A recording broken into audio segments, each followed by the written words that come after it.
सभी ब्राह्मण परिवार के आगे अगर कोई आदर्श उदाहरण है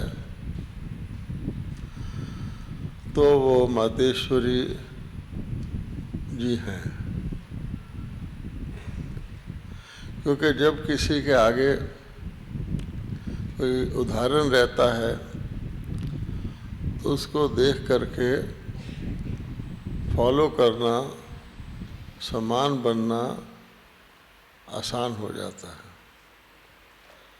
तो जैसे हम कहते हैं बाप समान बने, तो कईयों के प्रश्न उठते हैं। फिर शिव बाबा कहते हैं कि मैं ये नहीं कह रहा शिव बाबा समान बने, ब्रह्मा बाबा समान बने। तो भी कईयों के प्रश्न उठ जाते हैं कि ब्रह्मा बाबा तो भगवान का रथ थे और बाबा ने मुरलियों में कहा है कि लैंडलॉर्ड जो होता है, जितना बड़ा लैंडलॉर्ड होता है उतना बड़ा एवजा देता है। तो सब सोचते हैं कि ब्रह्मा बाबा को तो शिव बाबा की मदद थी, उसके तन में आते थे। इसलिए जिस आदर्श एग्जाम्पल ने अपने पुरुषार्थ से सर्वश्रेष्ठ पद पाया, उसको तो हम ये नहीं कह सकते कि हम नहीं कर सकते। अगर वो मम्मा कर सकती हैं तो हम भी कर सकते हैं। तो इसलिए उसकी प्राप्ति क्या होती है, तो प्राप्ति को देखकर हर व्यक्ति उत्साहित होता है कि मैं ये इतना सा करूँगा, मुझे इतना मिलेगा। तो आप सोचिए, श्री लक्ष्मी जिसको आज के धनवान से धनवान भी याद करते हैं, ऐसा पद पाना, बाबा कहते हैं ज्ञान ज्ञानेश्वरी से राज राजेश्वरी। इस ज्ञान से सारे विश्व का राज प्रथम महारानी बन के पाया। तो मम्मा ने क्या किया होगा? क्योंकि बाबा कहते हैं हम सबको सतयुगी राजधानी में तो आना ही है, तो उसमें भी अनेक पद हैं। तो जब चांस मिला है, समय भी दे रहे हैं, जीवन भी दिया है, तो क्यों ना उस पद को पाए। तो जो बात आप देखते हैं कि सारे कल्प के अंदर हर आत्मा को जैसा युग था वैसा उसको चोला मिला, ये तो हम समझते हैं। सतयुग में आत्मा सतो प्रधान थी, प्योर सोना थी, तो हर एक को जो शरीर मिला उसकी सब क्वालिटीज़ हम जानते हैं कि पूरी आयु मिली। आज मम्मा की मुरली में भी था कि बाबा से ही सब लोग, दुनिया वाले भी पूरी आयु, निरोगी काया, कोई तकलीफ हो मांगते हैं।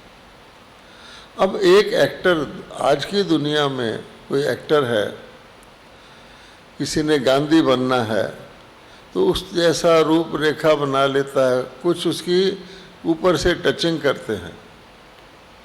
किसी एक एक्टर को कभी साधु बनना है, कभी वो एक्टिंग करके बनाते हैं। लेकिन मम्मा ने, आप सोचिए कि पहले तो मम्मा मम्मा नहीं थी ना, ब्रह्मा बाबा की ब्रह्मा कुमारी थी, ठीक है, सबसे फर्स्ट नंबर स्टूडेंट थी। लेकिन जब आप गौर से सोचिए कि हमारी जैसे बहनें बैठी हैं, ऐसे ही बाबा की बच्चियां बैठी हैं। एक दिन शिव बाबा ने कहा तुमको मम्मा का पाठ करना है। तो आप सोचिए, एक बहन को कि कह दे कि आज से तुम्हें मम्मा का पाठ करना है और सिर्फ ब्रह्मा कुमारियों की ही मम्मा नहीं बनना है। ब्रह्मा बाबा भी उसको मम्मा कहते थे, मम्मा की लौकिक माँ भी उसको मम्मा कहती थी। उस समय जो यज्ञ की संदेशी होती थी, ऑफिशियल एक ही संदेशी थी, वो भी मम्मा को मम्मा कहती थी और बाबा भी मम्मा को मम्मा कहते थे और बहनें भी मम्मा को मम्मा कहती थी। अब आपको रोल तो दे दिया मम्मा का, तो मुख से निकले कोई कह दे तो वो रोल, जैसे कोई श्री कृष्ण को कहते हैं बाबा के बाप नहीं कोई कह सकता, बाबा नहीं कह सकता, लगता ही नहीं कि श्री कृष्ण को बाप कौन कहेगा।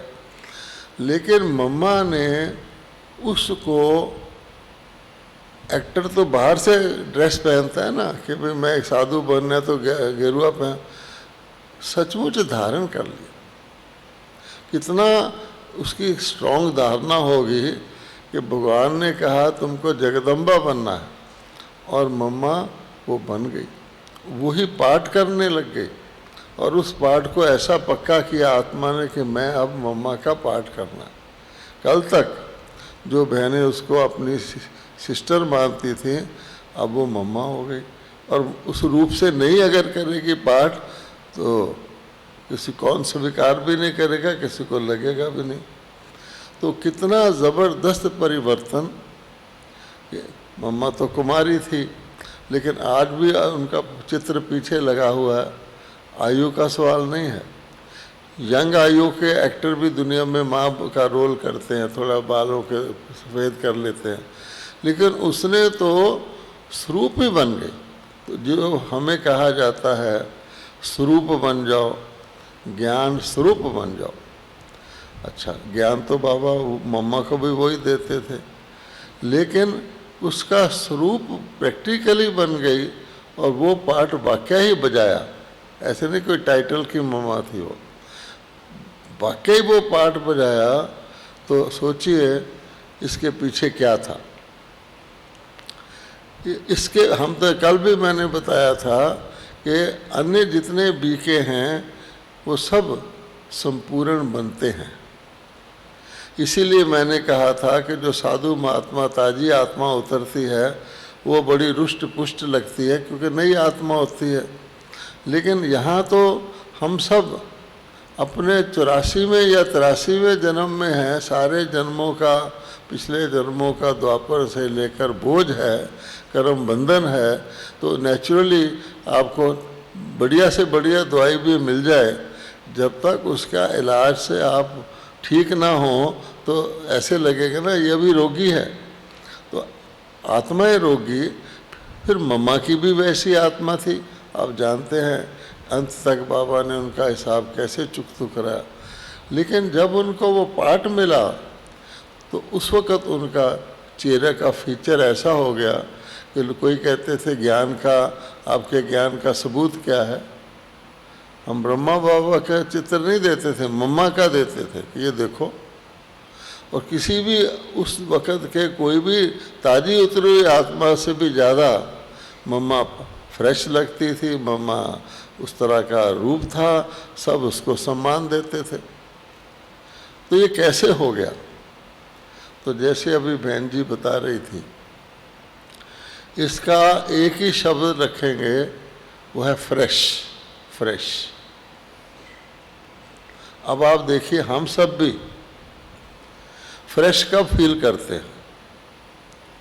जब हम स्नान कर लेते हैं तो ऐसे लगता है कि बिल्कुल हम फ्रेश हो गए। और भारत में ही स्नान करने की रस्म है। तो ये हुआ शारीरिक स्नान और शारीरिक फ्रेश। लेकिन मम्मा ने ज्ञान स्नान किया और वो ज्ञान स्नान ताजे का ताज़ा ज्ञान उसको उसका स्वरूप बन गई।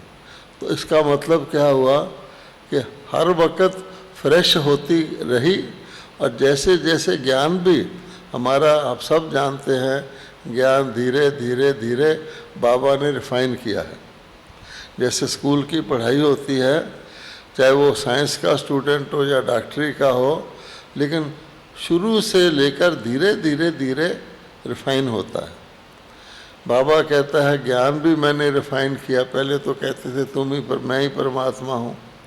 साइंस भी रिफाइन होती है। तो वो रिफाइनमेंट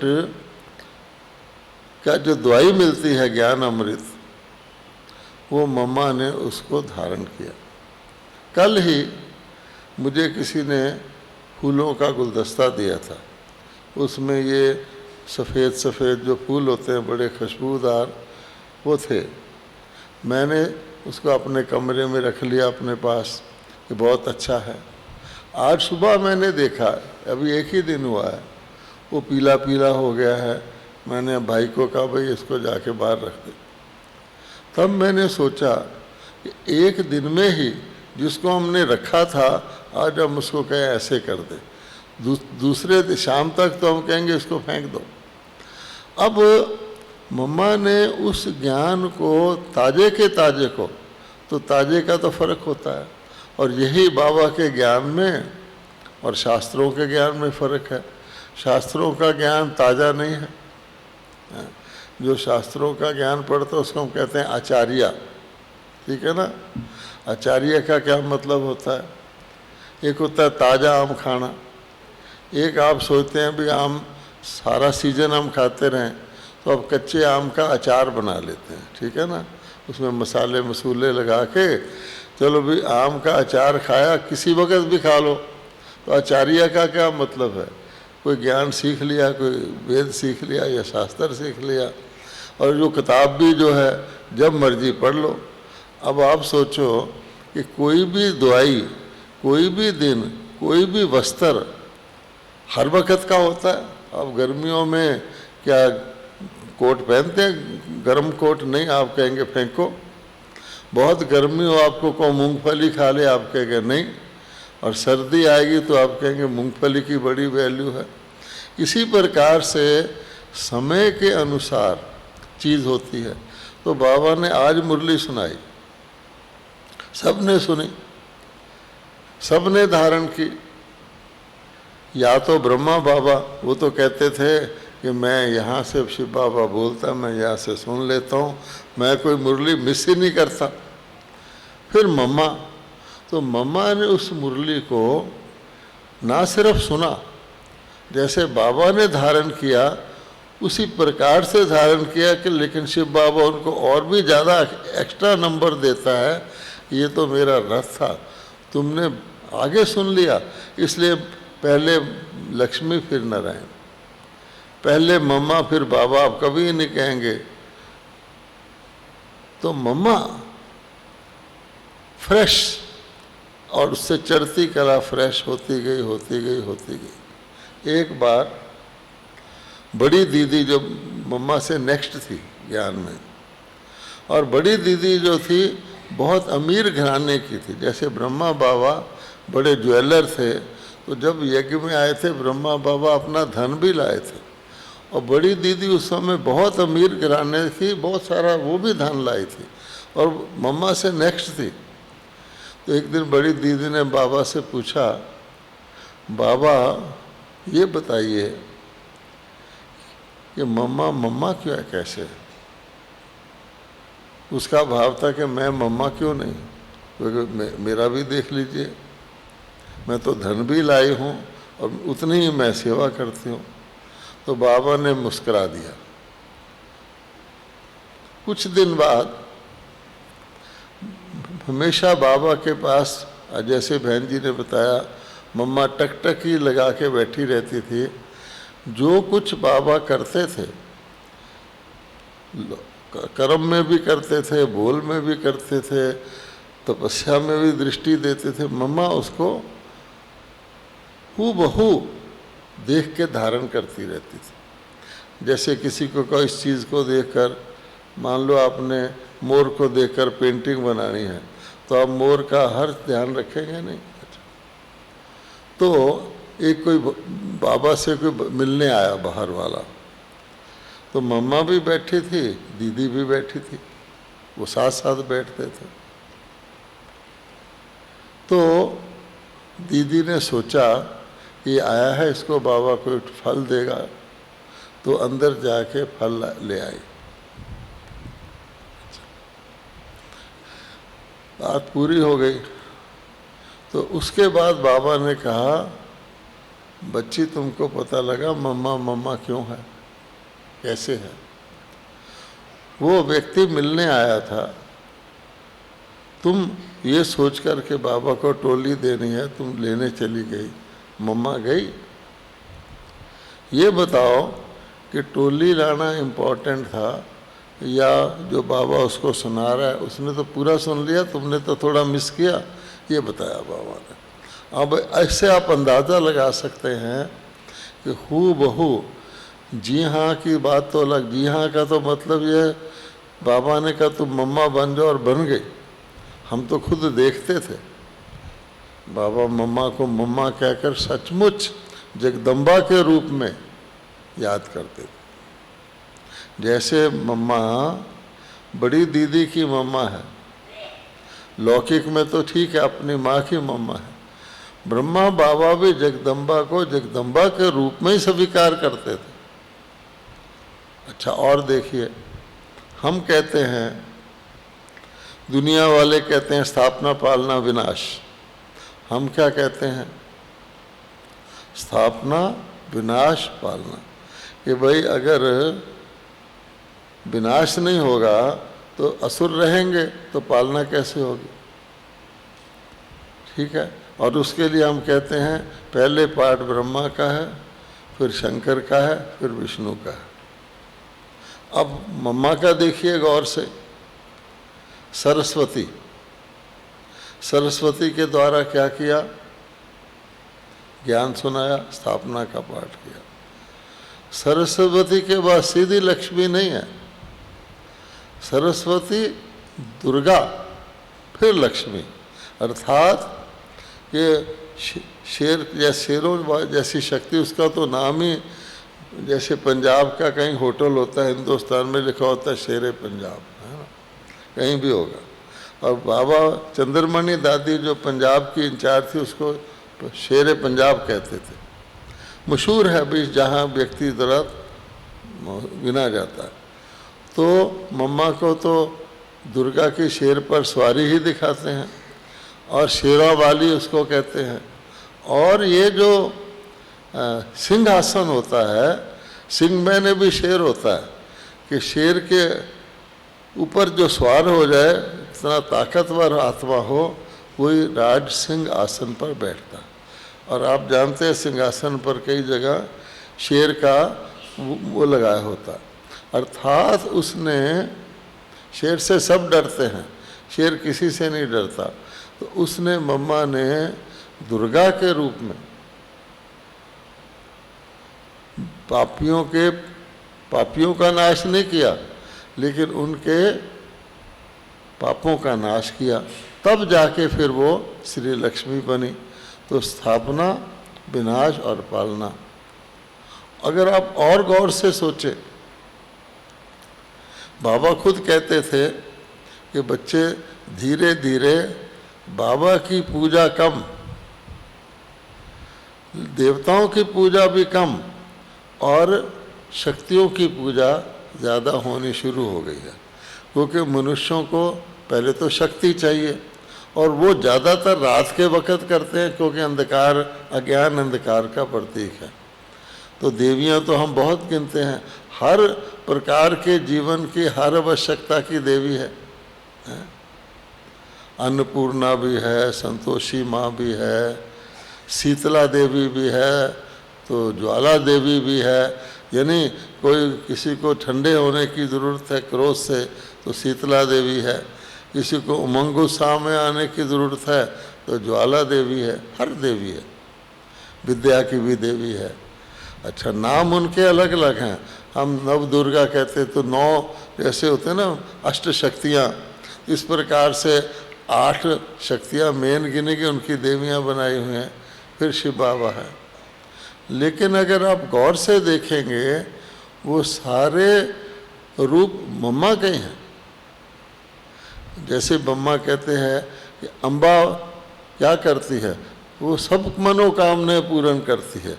किसी को धन चाहिए तो लक्ष्मी को याद करेगा, कोई विकारों को ख़त्म करना है काली माँ को याद करेगा। लेकिन अम्बा और कामधेनु तो जिस सब मनोकामनाएं पूरी, इसका मतलब क्या हुआ कि जितनी देवियां हैं वो मम्मा के ही रूप हैं।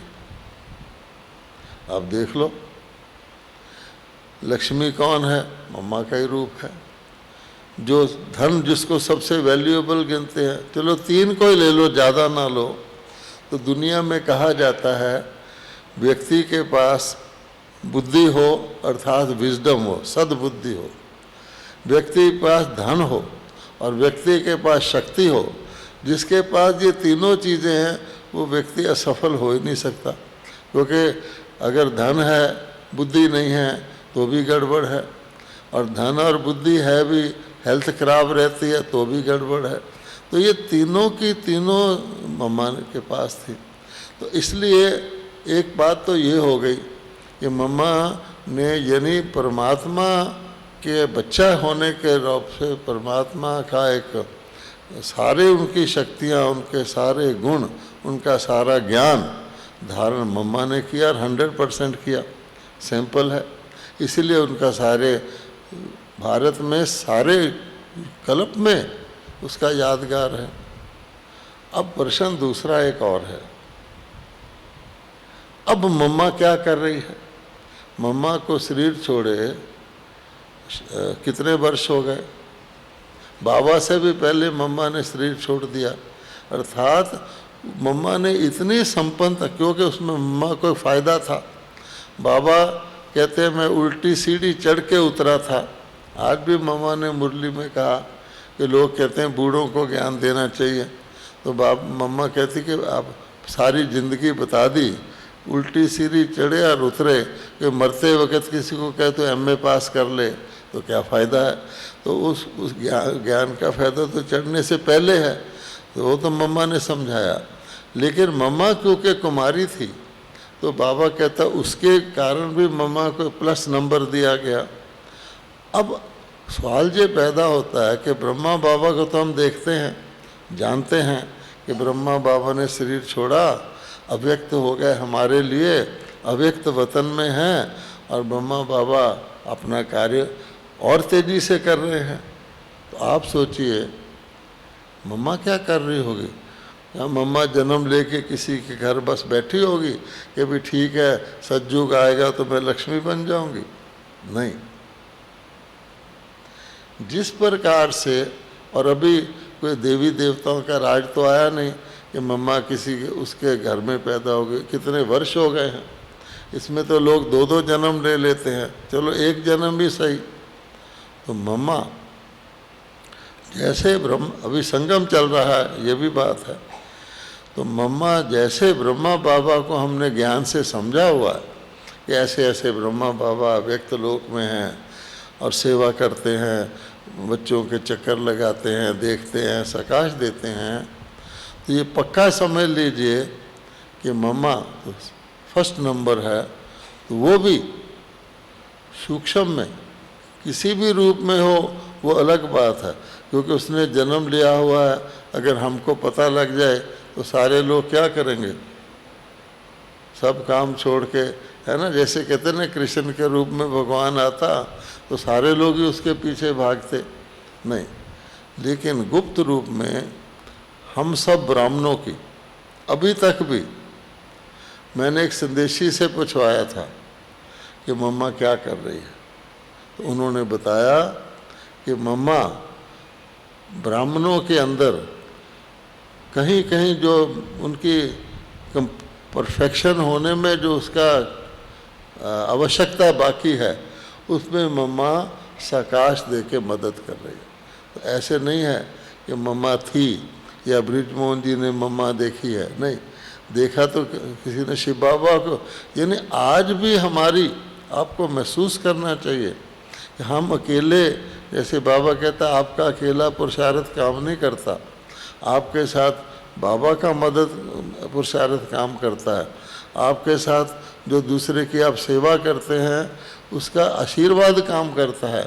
इसी प्रकार से मम्मा भी हमें, बाबा ने तो कहा हुआ सारी एडवांस पार्टी वाले जो हैं आदि रत्न, वो शरीर में थे तो भी अपने लिए नहीं जीते थे, अब वो तो कंप्लीट हो गए, वो सेवा करते थे। इसी प्रकार से अगर वो शरीर छोड़ भी देते हैं तो ऐसे नहीं है कि जाके कहीं बच्चा बन के खेल रहे होंगे, वो वही सेवा वाइब्रेशन से करते हैं, क्योंकि कोई आसान काम नहीं है कह देना कि देखो जी तमो प्रधान दुनिया है, कितने पापी लोग हैं, विदेशों का तो क्या हाल है, लोगों का खान पान कैसा है, जानवरों को खा रहे हैं, मनुष्यों को चूस रहे हैं, सब गड़बड़ कर रहे हैं। उस सारी गड़बड़ को प्यूरिफाई करना, ज्ञान तो सुन लिया, वो धारणा के द्वारा, वाइब्रेशन के द्वारा, जैसे सूरज ऊपर है, जड़ है, वो भी वाइब्रेशन के द्वारा। आज कलयुग, सतयुग में भी सूरज था, लेकिन कितने जितनी जरासीम होते हैं, गंदगी होती है, म्यूनसिपैलिटी वाले थोड़ी साफ़ करते हैं, सूरज की किरणों से वो सारा साफ़ होता है। अब तो इतना हो गया कि सूरज की किरणें भी कर नहीं पा रही, उसको भी करना, सारे वर्ल्ड को, तमो प्रधानता को अति तक ले जाना। अब जैसे एटम बम वगैरह बन रहे हैं, आपके ख्याल में मनुष्य की बुद्धि है क्या इतना इतना सत्यानाश करने वाली चीज़ें? अब तो देखने भी लग गए लोग कि क्या कुछ कर सकता है। वो सफाई की तैयारी करवाना, जैसे यहाँ भी होगा। अब आबू में खास उन्होंने एक डिपार्टमेंट बनाया है, इतना वहाँ कूड़ा काड़ा होता है कि कहाँ भेजें, तो डिपार्टमेंट बनाया है, गवर्नमेंट भी बनाती है। तो ये ईश्वरी सफाई है। तो ये सफाई हम लोगों को कहते हैं आप भी उंगली लगाइए, हम जितनी करेंगे हमें फल मिलेगा। कहते हैं गोवर्धन पर्वत को उंगली लगा के उठाया, तो उसमें कई तरह की उंगलियां होंगी कि नहीं, छोटी उंगली भी होगी और मम्मा जैसी भी होगी, बाबा जैसी भी होगी, जिन्होंने उसको ऐसे कर रखा है। इसलिए मम्मा बाबा ये ऐसा परिवार है, शारीरिक परिवार में तो माता पिता के बच्चे शरीर से छूटे, ना माता पिता को पता है ना बच्चों को पता है। यहाँ ऐसा नहीं है, यहाँ हमारा परिवार आत्मिक है, रूहानी है। तो जितने पूर्वज हैं वो रूहानी रूप से, हम रूहें हैं, हमको अभी भी सहयोग दे रहे हैं। इस प्रकार से ये परिवार चलता है। और हम लोग जो हैं फिर जो आगे आने वाले हैं उनको सहयोग दे रहे हैं, पता भी नहीं लगता। हमारा सहयोग तो अब जितनी हमारी बढ़ती जाती है संख्या ब्राह्मणों की, जो बाबा ने कहा था धीरे धीरे वृक्ष बढ़ेगा, उसका सीधा प्रभाव तो यही पड़ता जाता है। अब लोग कहते हैं पहले तो कोई बीके बन जाए तो उसके पीछे भागते थे, तो पागल हो गया। अब वो सोचते हम पागल हो गए हैं, ये पता नहीं क्या कर रहे हैं। हमने संत सम्मेलन किया, आगे कोई साधु कुछ ना कुछ तो बोलता था, अब तो सारे क्यों, ये हमारी संख्या का प्रभाव है, प्योरिटी के वाइब्रेशन का प्रभाव है। धीरे धीरे प्योरिटी भी बढ़ती जा रही है। और वो जो बेहद की विराग वृत्ति है, बाबा ने तो पहले दिन डाल दी, मम्मा ने पहले दिन कर ली, वो भी बढ़ती जा रही है धीरे धीरे। तो उसका प्रभाव है। यहाँ साकार में हम सब कर रहे हैं, लेकिन हमारे जो दो पिलर हैं वो तो मम्मा बाबा ही है ना। तो बाबा ने देखो क्या कुछ किया हुआ है, उसको पता है कि इनको निराकार बनाना है ना। पहले दिन किस लिए आया नीचे, हम तो यही कहते ना, आज भी गीत गा रहे मम्मा आ जाओ जरा मिल जाओ, जरा दर्शन दे जाओ। वो कहते हैं हमारा काम क्या था, हमारा काम था तुमको साकार से यहीं दुनिया में न्यारे करना, फिर इस न्यारी दुनिया से तुमको फरिश्ता बनाना, फरिश्ता से तुमको बिंदी बनाना है।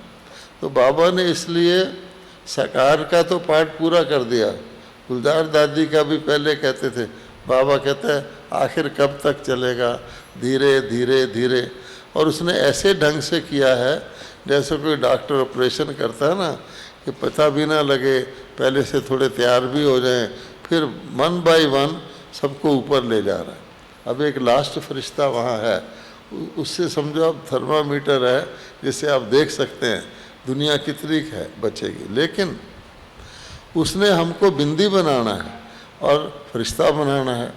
तो फरिश्ता बनाने के लिए ब्रह्मा बाबा हमारे आगे है, आकारी है। लेकिन बिंदी बनाने के लिए अगर सोचना हो, या तो निराकार शिव बाबा है, या जिसको गुप्त सरस्वती कहते हैं। सरस्वती को गुप्त कहा गया, वास्तव में ब्रह्मा भी गुप्त है। सारे हिंदुस्तान में ढूंढ लो ब्रह्मा के कितने मंदिर है। और सरस्वती के उन्होंने उसकी भिन्न भिन्न गुणों के आधार पर, शक्तियों के आधार पर अनेक रूप बना दिए हैं।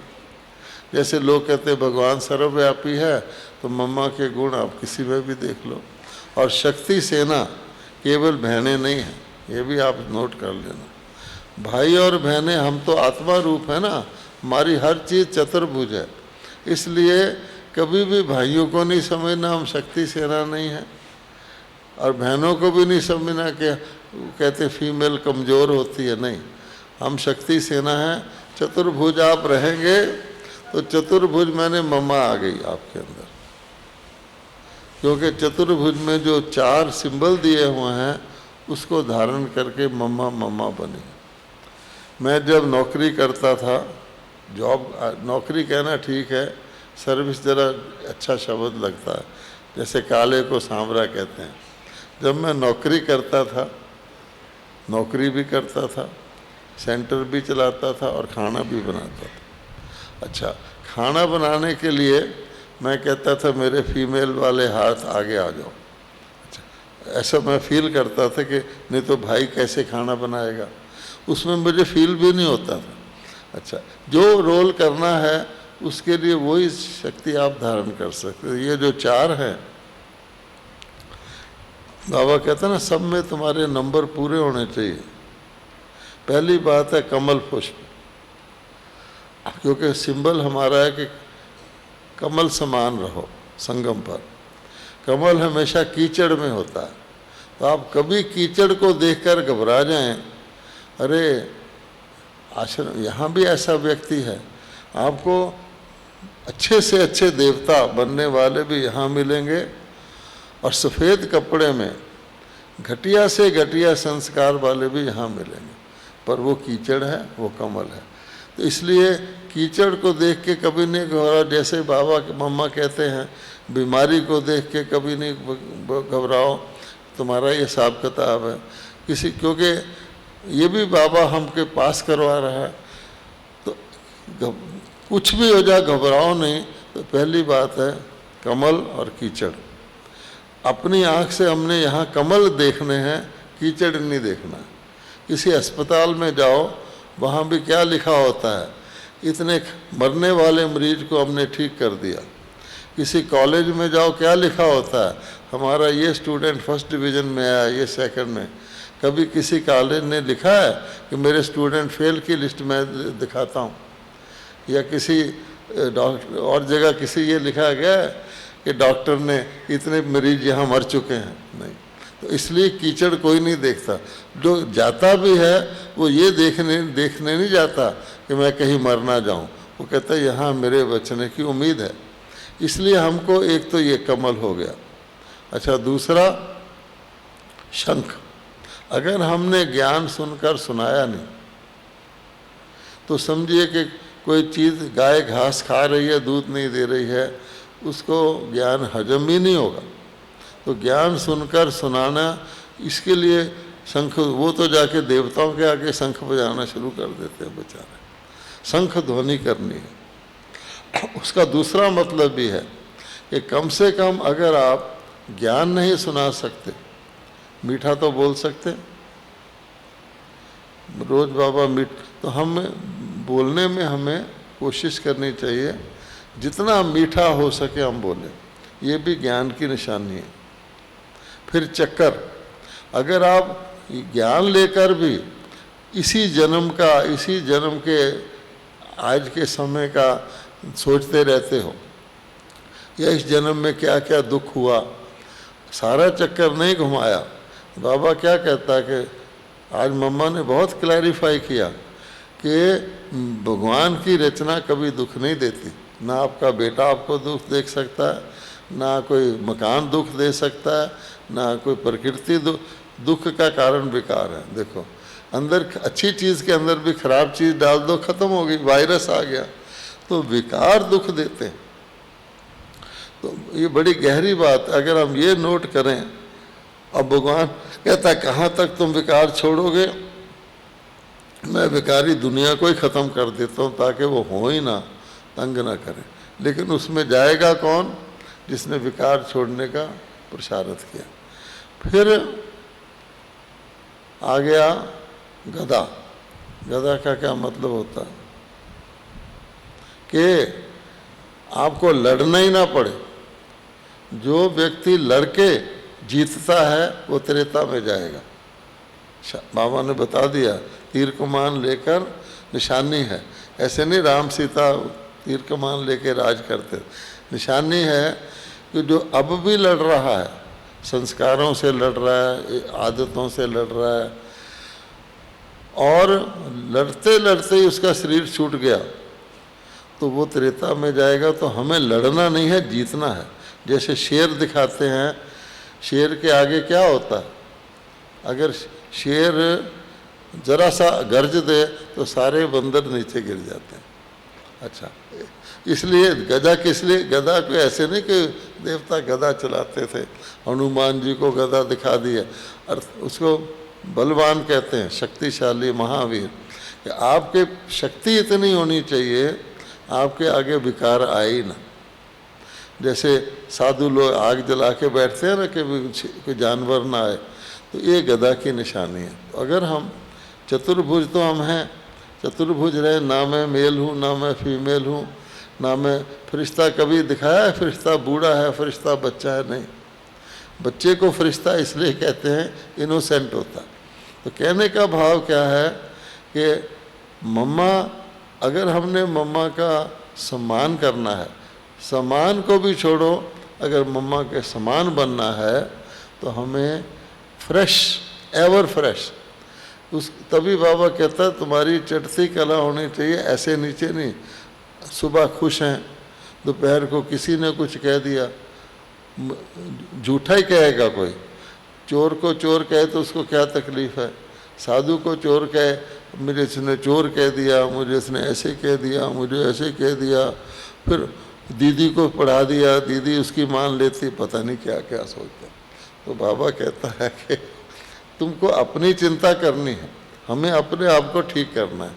चाहे दीदी को कह दिया या किसी को कह दिया या किसी, हमें ये टेस्ट है, तो हमें उससे पार करेंगे तो दूसरे को भी पार करवा सकेंगे। अगर हम अंततः किसी में फंसे रहे, अपनी प्रशारत करते रहे, तो बाबा ने कहा हुआ है, सो कल्याणकारी त्रेता, विश्व कल्याणकारी सज्जो। चाहे छोटा पद हो या बड़ा, और इसमें निमित्त बनना बहुत इम्पोर्टेंट है। कुछ ना कुछ करके, बहुत हम किसी काम को करते हुए थोड़ा सा हिस्सा, जैसे कमीशन होता है कि नहीं, अच्छा मैंने इतना किया, मेरा इसमें थोड़ा सा तो हक बनता है ना। या कुछ सेवा कर ली, मुझे थोड़ा अलग से थोड़ा सा तो स्पेशल अधिकार मिल जाए ना। बाबा कहता वही माया है। इसलिए मम्मा ने क्या कहा है, तंग करने वाली माया है, आप ले लो। मिल गया कुछ किसी से ज़्यादा, तो भी आपको सदा फील होता रहेगा कि मैंने थोड़ा सा ज़्यादा लिया हुआ है, मांग के लिया या छीन के, और नहीं मिला तो भी दुख, हाय मुझे मिला नहीं। इसलिए भगवान कहता है जो परिस्थिति सामने आए उसमें खुश रहें, तब आप समझिए माँ है। और फ्रेश मुरली, फ्रेश का मतलब क्या है? अमृत वेला बाबा ने खास रखा हुआ, अमृत पिलाने। उस वक्त जिसने अमृत वेला कर लिया, आधा फ्रेश तो बाबा ने उसको कर दिया। उसी प्रकार से क्लास है, तो क्लास में अच्छा मोबाइल आ गया, तो मुरली से मोबाइल, चलो सुन लेते हैं। वो दादी की और मम्मा की, दीदी की मिसाल देखो कि एक सेब लेने गई तो वो मम्मा बन गई, वो दीदी बन गई। हम बीच में मोबाइल सुन लेते हैं, तो ऐसे है कि जैसे एक साधारण क्लास होती है। अच्छा उबासी भी ले लेते हैं, आधा सुन लेते हैं, तो आलस्य जिसको कहता है, अलबेलापन, व्यर्थ संकल्प, तो ये हमारे नंबर को कम करता है। ओम शांति।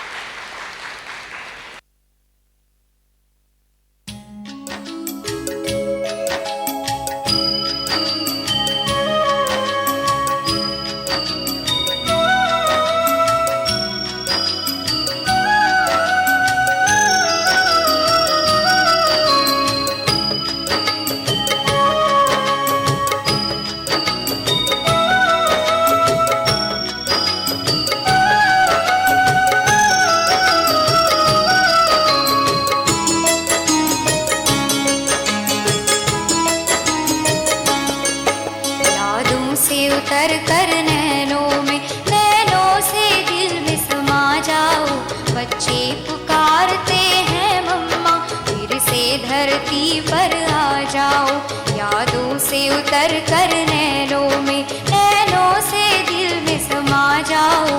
बच्चे पुकारते हैं मम्मा, फिर से धरती पर आ जाओ, फिर से धरती पर आ जाओ, फिर से धरती पर आ जाओ।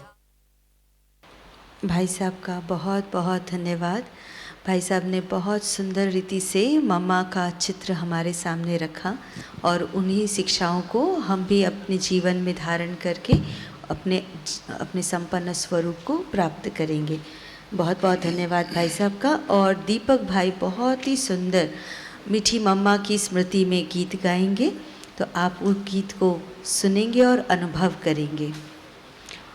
और सभी यहाँ पर बैठे रहेंगे। मेरठ से जो भाई बहनें आए हुए हैं वो सभी बैठे रहेंगे, और कुमारियाँ भी, और जो निवासी हैं वो भी। मेरठ के जो भाई बहनें हैं वो अंत तक बैठे रहेंगे, लास्ट में टोली लेने के लिए आएंगे। उन्हें स्पेशली आशा दीदी मिलेंगे और पहले गीत सुनेंगे, उसके बाद हम टोली के बारे में बताएंगे किस तरह से लेनी है।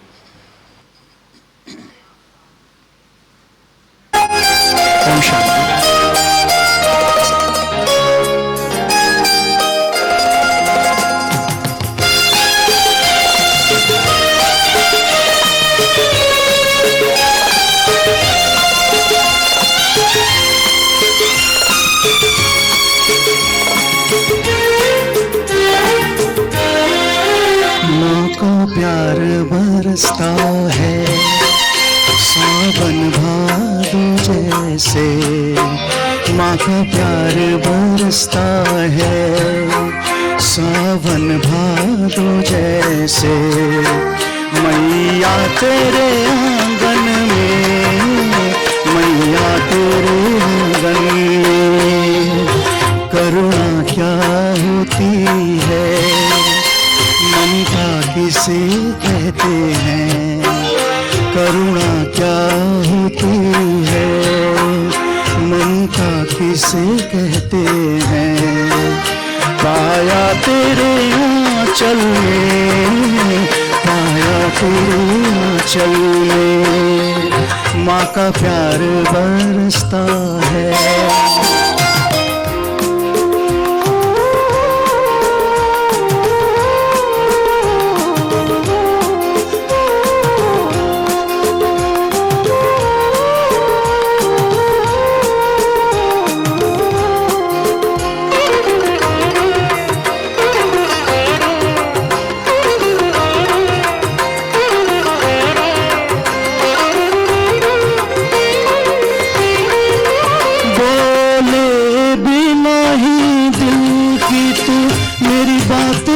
सुन लेती, मांगे बिना झोली मेरी खुशियों से भर देती।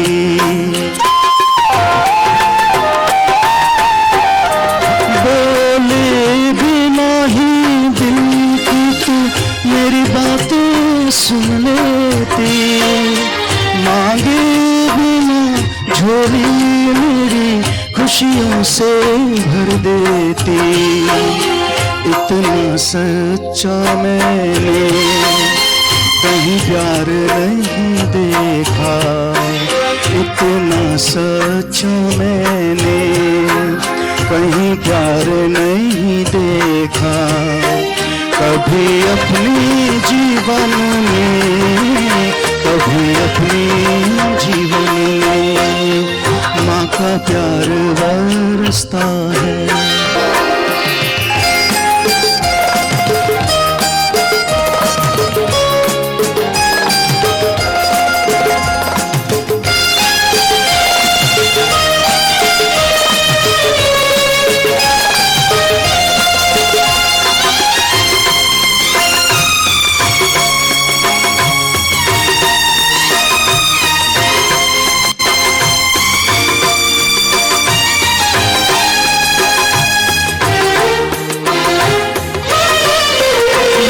स्वर्ग ये वैकुंठ मैं जानूं कहाँ है, मूरत को देख के लगा कि दोनों यहाँ है।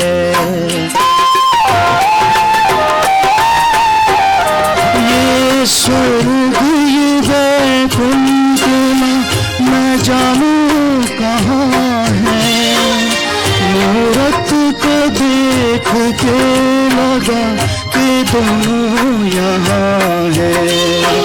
मुझको तो लगे मैया तीरथ सारी दुनिया के, मुझको तो लगे मैया तीरथ सारी दुनिया के।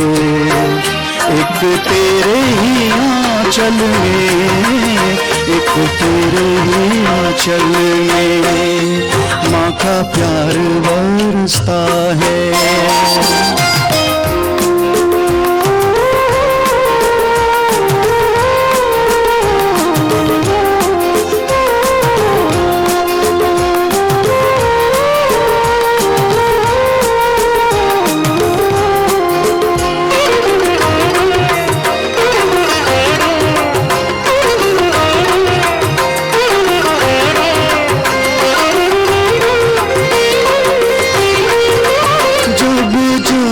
तुझे देखा मेरी ये आंखें भर आई, तेरी मूरत में ही दिखी बाबा की परछाई।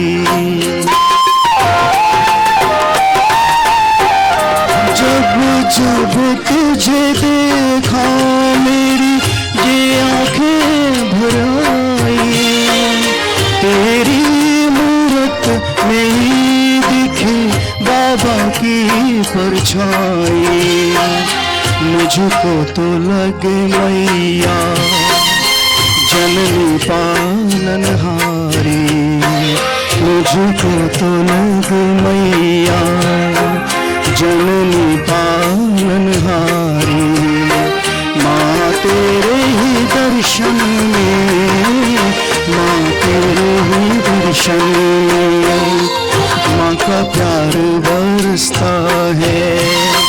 सावन भादो जैसे माँ का प्यार बरसता है, सावन भादो जैसे मैया तेरे आंगन में, मैया तेरे आंगन में माँ का प्यार बरसता है, माँ का प्यार बरसता है, माँ का प्यार बरसता है।